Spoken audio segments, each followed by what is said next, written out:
Consider the following pairs regarding international convention and their primary objective. ह्या क्वेश्चनमध्ये काय विचारलं आहे, इंटरनॅशनल कन्व्हेन्शन आणि त्याचं प्रायमरी ऑब्जेक्टिव्ह काय आहे ते विचारलेलं आहे. तर इथे त्यांनी 4 पेअर दिलेले आहेत आणि त्याच्यामध्ये how many of the above pairs are correctly match.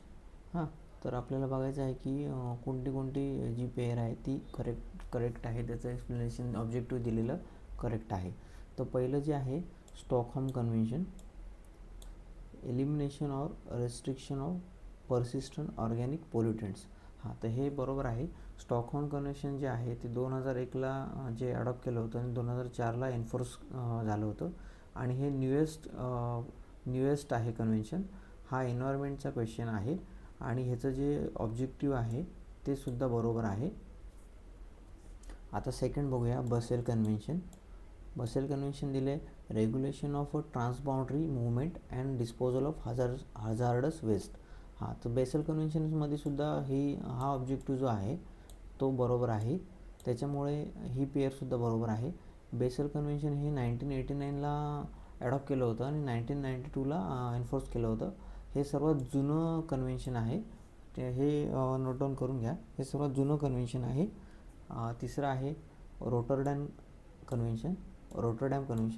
हे 1998ला ॲडॉप्ट केलं होतं आणि 2004ला जे आहे हे एन्फोर्स केलं होतं आणि ह्याचं जे ऑब्जेक्टिव्ह आहे prior inform consent procedure for certain hazardous chemicals and pesticides in international trade.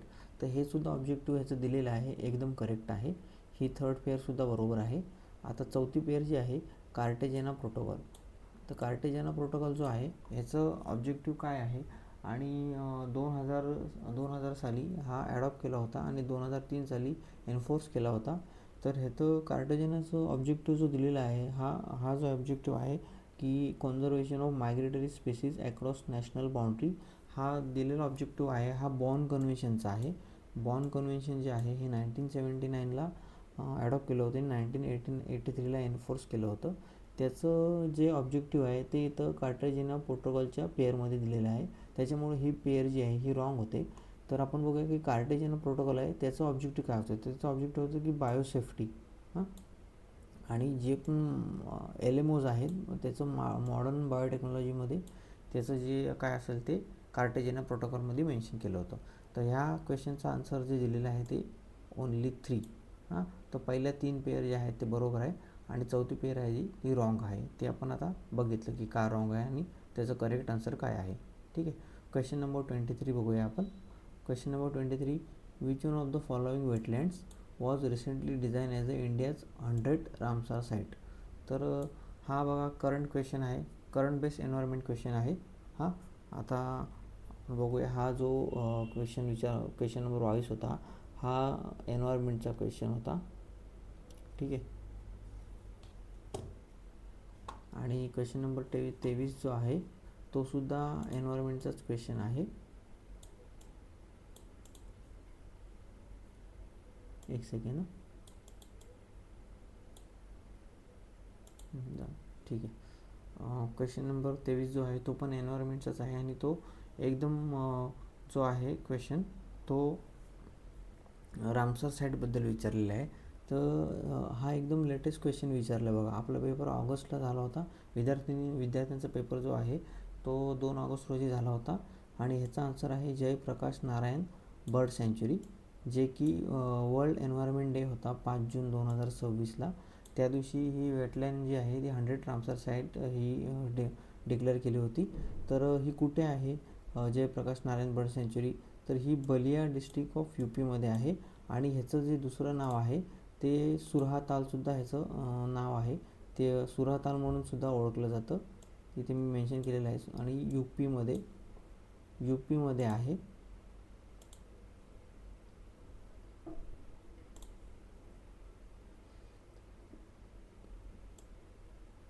Highlight केलेलं आहे मी. आणि आता हे बाकीचे ऑप्शन आहेत त्याच्यामध्ये बघूया. तर 97th जी रामसर साईट होती ती पटना बर्ड सँच्युरी होती. 98 होती ती छरीधांड वेटलँड होती आणि 99 होती ती सुखेला झील सुखा झील बर्ड सँच्युरी. 23 नंबरचा क्वेश्चन जो आहे त्याचं आपण बाकीचं ऑप्शन्सचं एक्सप्लेनेशनसुद्धा बघितलं. तर ह्याचं जे करेक्ट हे जे आहे प्रोनाऊन्सिएशन ते आहे शेखा झील पक्षी विहार. ओके ठीक आहे. तो क्वेश्चन हा पण बघा एन्व्हायरमेंटचा क्वेश्चन आहे करंटची लिंक. आता क्वेश्चन नंबर 24 बघूया. With reference to forest right act FRA 2006 consider the following statement. आता ह्या क्वेश्चनमध्ये काय विचारलं आहे की फॉरेस्ट राईट ॲक्ट्स आहेत 2006चे त्याच्याबद्दल विचारलेलं आहे. त्याच्यामध्ये 4 स्टेटमेंट दिलेत आणि आपल्याला त्याच्यामध्ये कुठलं स्टेटमेंट बरोबर आहे ते मार्क करायचं आहे. ठीक आहे. तर आपण बघूया. Statement 1, individual forest rights IFR under the act are limited to the area under the actual occupation and can not exceed 4 hectares. तर हा बघा हे जे महत्त्वाचं आहे 4 hectares can not exceed 4 hectares.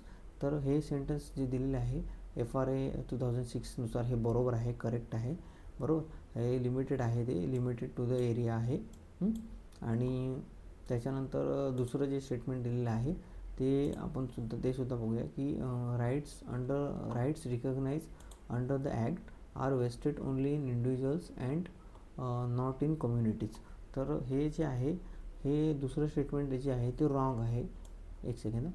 दुसरं स्टेटमेंट जे आहे ते रॉंग आहे कारण की ते ओनली हा बघा एक्स्ट्रीम कीवर्ड दिलेला आहे ना. तर काय क्वेश्चनमध्ये ओनली एक्स्ट्रीम कीवर्ड्स आले ना तर थोडं अलर्ट व्हायचं आहे. तर ह्याच्यामध्ये जे आहे ते बोथसाठी दिलेलं आहे, बोथ इंडिव्हिज्युअल अँड कम्युनिटीज दोघांसाठी राईट्स ह्याच्यामध्ये आहेत ॲक्टमध्ये. तर हे स्टेटमेंट रॉंग आहे. आता Zilla Parishad is the authority responsible for receiving, verifying and recommending claims for the forest rights. तर ह्याच्यामध्ये स्टेटमेंट 3 मध्ये जिल्हा परिषद जी दिलेली आहे ही ऑथॉरिटी ही फायनल असते. बरोबर. तर ह्याच्यामध्ये सर्व काही अधिकार सुरुवातीला ग्रामसभेला असतात, जी इनिशियल ऑथॉरिटी असते ग्रामसभा. त्याच्यामध्ये सर्व काही रिसिविंग, व्हेरीफाईंग आणि रिकमेंडिंग जे क्लेम्स आहेत फॉरेस्ट राईट्सचे ते सर्व डिसाईड केले जातात. त्याच्यामुळं हा स्टेटमेंट 3 सुद्धा चुकीचा आहे. तर आता स्टेटमेंट 4 बघूया की rights recognise under the act are heritable but are neither alienable nor transferable. तर ह्या वाक्याचा तुम्ही अर्थ समजून घ्या की ह्याच्यामध्ये दिलेलं आहे की अधिनियम के अंतर्गत मान्यता प्राप्त अधिकार वंशानुगत होते. मतलब काय की पास टू हेअर्स, म्हणजे जर वडिलांना असतील तर मुलाला आणि मुलाला असतील तर त्याच्या मुलाला, असे हे पास टू हेअर्स आहेत. किंतु वे न तो अन्य क्रम होंगे और नाही हस्तांतरणी होगे. ते असे ट्रान्सफर करू शकत नाही. त्याच्यामुळे हे जे फॉरेस्ट राईट ॲक्ट्समध्ये 2006 हे सर्व मेन्शन केलेलं आहे. आता हा जो ॲक्ट्स आहे तो बेसिकली कोणासाठी आहे तर ते ST कम्युनिटीसाठी आहे. आणि जे OTFD आहेत म्हणजे अदर ट्रॅडिशनल फॉरेस्ट ड्वेलर जे आहेत, जे 75 वर्षापासून तिथे राहत आहेत आणि आता सध्या दुसरीकडे आहेत, तर त्यांच्यासाठी सुद्धा हे सर्व राईट्स आहेत. तर ह्याच्यामध्ये ऑप्शन डी जे आहे ते बरोबर आहे. स्टेटमेंट 1 आणि स्टेटमेंट 4 हे 2 करेक्ट आहेत. सेकंड आणि थर्ड जे आहे ते रॉंग आहे. आपण बघितलं की इथं फक्त ओनली दिलं होतं इंडिव्हिज्युअलसाठी आणि इथं जिल्हा परिषद आहे फायनल ऑथॉरिटी आहे, तर ती इनिशियल ऑथॉरिटी आहे असं दिलं होतं. त्याच्यामुळे हे 2 स्टेटमेंट रॉंग आहेत. हा सुद्धा क्वेश्चन आहे, हा एन्व्हायरमेंट बेस्डच आहे. हे तुम्हाला ॲक्ट्स वगैरे सर्व माहीत पाहिजे. ठीक आहे. आता क्वेश्चन नंबर 25 बघूया.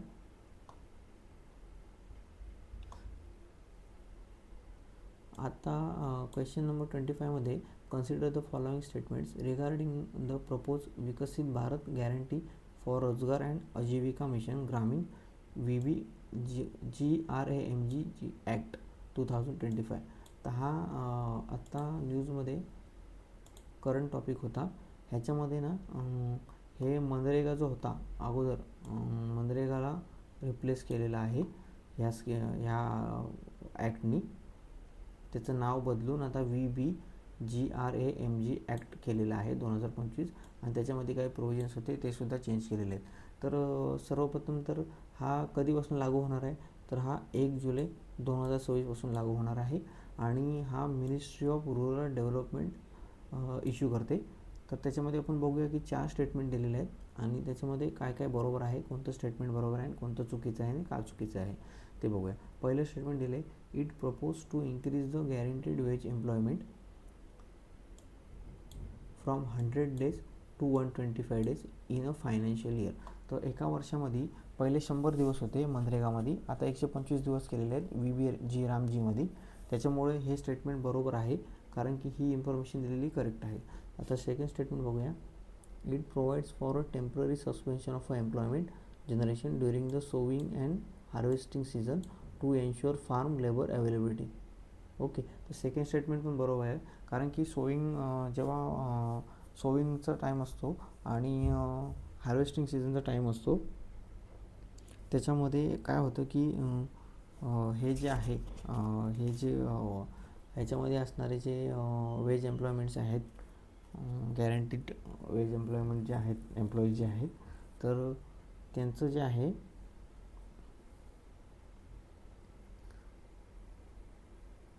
जेव्हा आपण हे करतो बुवाई म्हणजे पेरणी करतो आणि पेरणी झाल्यानंतर काही महिन्यानंतर ते आपण त्याची कटिंग करतो, तर त्यावेळेस आहे ना ह्यांना निलंबित करण्याचं जे काम आहे ते ह्याच्यामध्ये प्रोव्हिजनमध्ये दिलेलं आहे. ठीक आहे, तर स्टेटमेंट 3 बघूयात. हे बरोबर आहे स्टेटमेंट 2. स्टेटमेंट 3 जे आहे, the नॉर्मेटिव्ह allocation of funds among state is proposed to determine using the recommendations of the 16th finance commission. तर हे सुद्धा स्टेटमेंट बरोबर आहे. तर 16th फायनान्स कमिशननुसार हे सगळं डिसाईड होणार आहे, याचे अलोकेशन ऑफ फंड्स वगैरे. तर 2025मध्ये हा ॲक्ट पास केलेला आहे आणि ह्याच्यामध्ये जे फंडिंग आहे ते सेंटर स्टेटचं 60-40 आहे आणि 90-10 हे नॉर्थ ईस्टर्न आणि हिमालयन स्टेटसाठी दिलेलं आहे. ठीक आहे, तर हा एक पॉईंट तुम्हाला लक्षात घ्यायचा आहे की नॉर्थ ईस्ट आणि हिमालयन स्टेट जे आहेत त्यांच्यासाठी 90-10 हा रेशो दिलेला आहे. आता स्टेटमेंट नंबर 4 दिले, any expenditure incurred by a state government beyond its normative allocation shall be reimburse by the union government. तर हा स्टेटमेंट 4 जे आहे ते चुकीचं होतं, कारण की इथे ना युनियन गव्हर्नमेंट दिलेलं आहे, तर ते तसं नाही आहे. जे काही एक्स्ट्रा जे काही होणार आहे खर्च, तो स्टेट गव्हर्नमेंटच पे करणार आहे, तर तो वेळ घेऊन पे करू शकते. त्याच्यामुळे हे जे चौथं स्टेटमेंट दिलेलं आहे ते चुकीचं आहे. त्याच्यामुळे ह्या क्वेश्चनचा आन्सर जे आहे ऑप्शन ए आहे, 1, 2, 3 ओनली. आता क्वेश्चन नंबर 26 बघूया. India's first musical road which pledge melody when vehicles pass over specifically designed grooves is located in which of the following city. तर हे आपण आता बघितलेलं आहे की एक जय होचं गाणं, एखादी कार पास झाली 60 ते 80 किलोमीटर स्पीडने, तर ते जे गाणं वाजतं की जय हो, तुम्ही रीलमध्ये वगैरे बघितलं असेल किंवा न्यूजमध्ये, हे न्यूज चॅनलवर टी व्हीवर पण दाखवत होते की 500 मीटरचा जो कोस्टल रोड आहे मुंबईचा, त्याच्यावरती हे जे डिझाईन ग्रूज आहेत ते हे केलेले आहेत. तर त्याच्यावरनं गाडी गेली तर ते जे आहे जय हो हे असं साऊंड वाजतो, इन्स्ट्रुमेंट वाजल्यासारखं. तर हे मुंबईमध्ये आहे, हे आत्ताचंच करंट न्यूज आहे, त्याच्यामधला हा क्वेश्चन आहे. Question number 27. With reference to the climate and clean air coalition consider the following statements. Statement 1.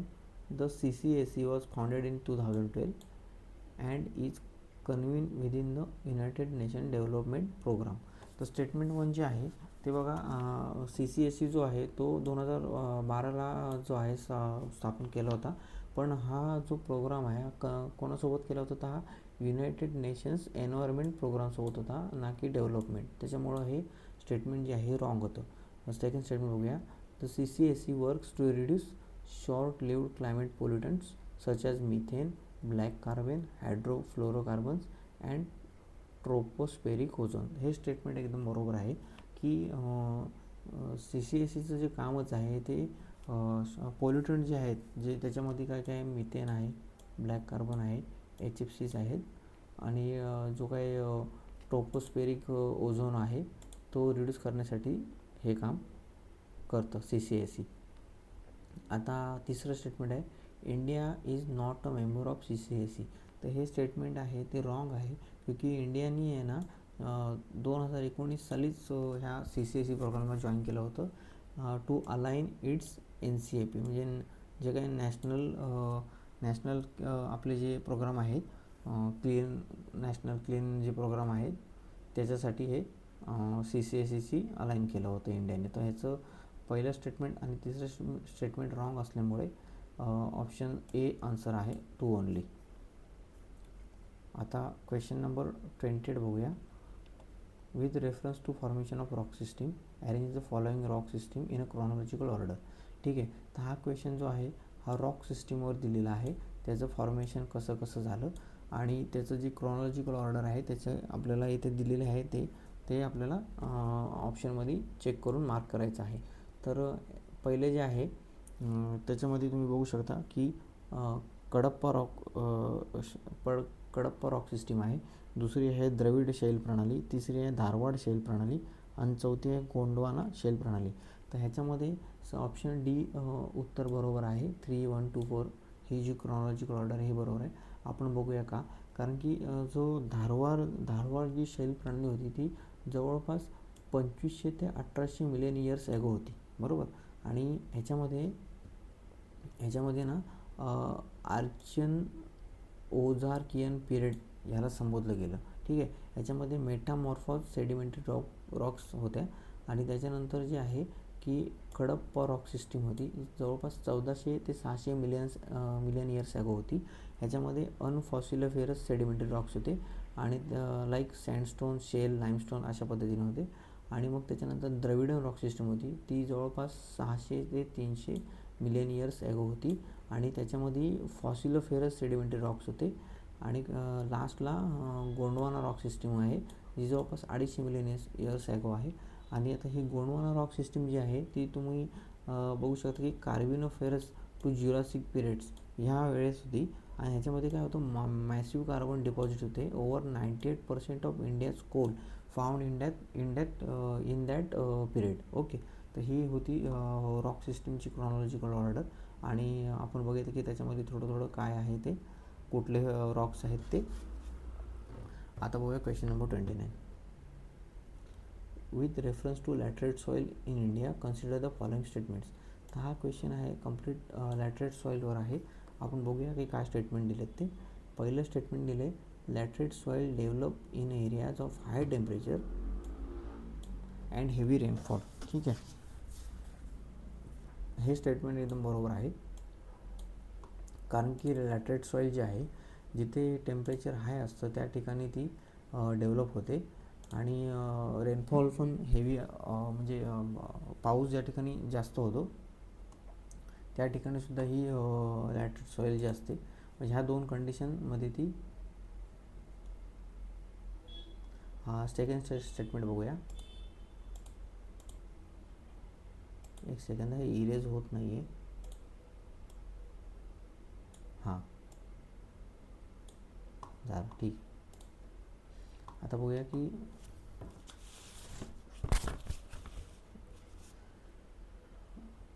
High temperature and heavy rainfall. ठीक आहे, आता second statement, these soils are rich in humus, nitrogen and phosphate due to intense bacterial activity.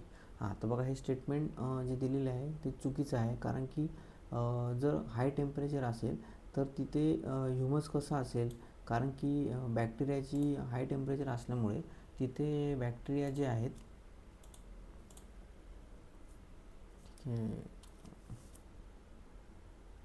थोडं एक मिनटं.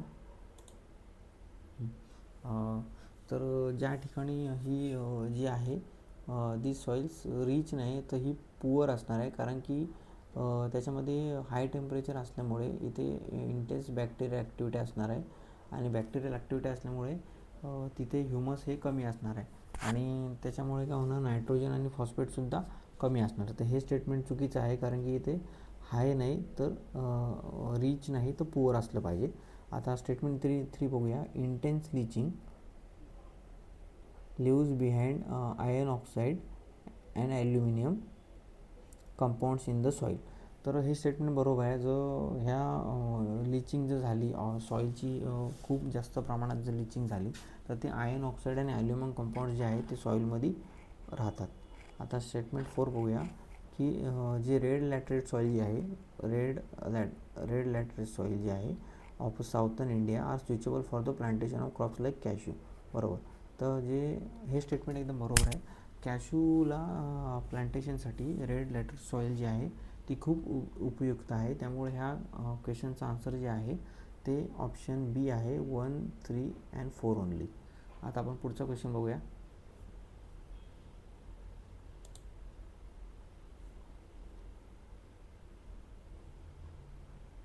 Question number 30.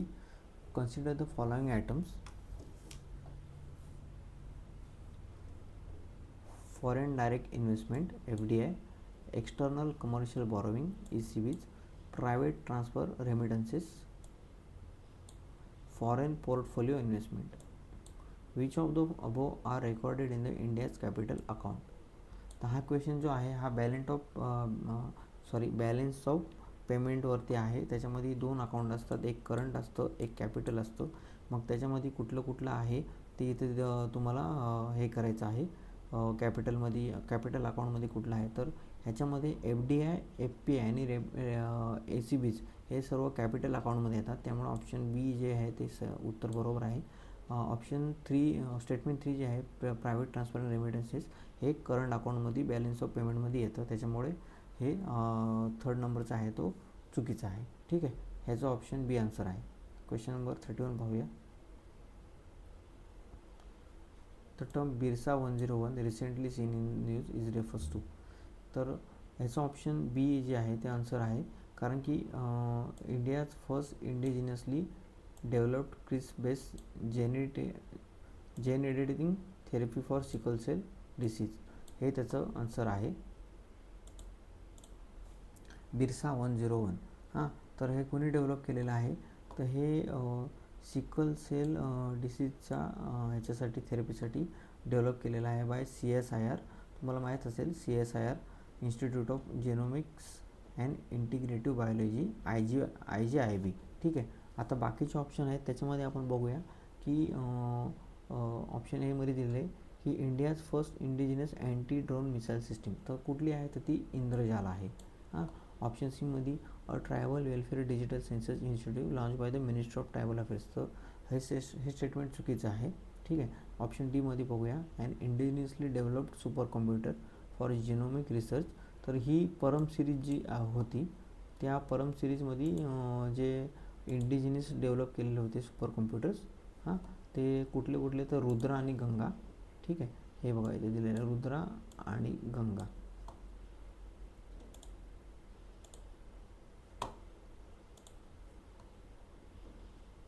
Consider the following statements.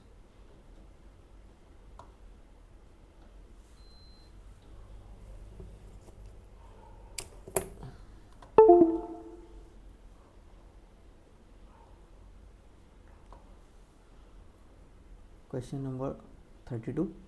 Consider the following statement regarding the earth revolution and around the sun. आता पृथ्वी जी आहे सूर्याच्या भोवती फिरते बरोबर.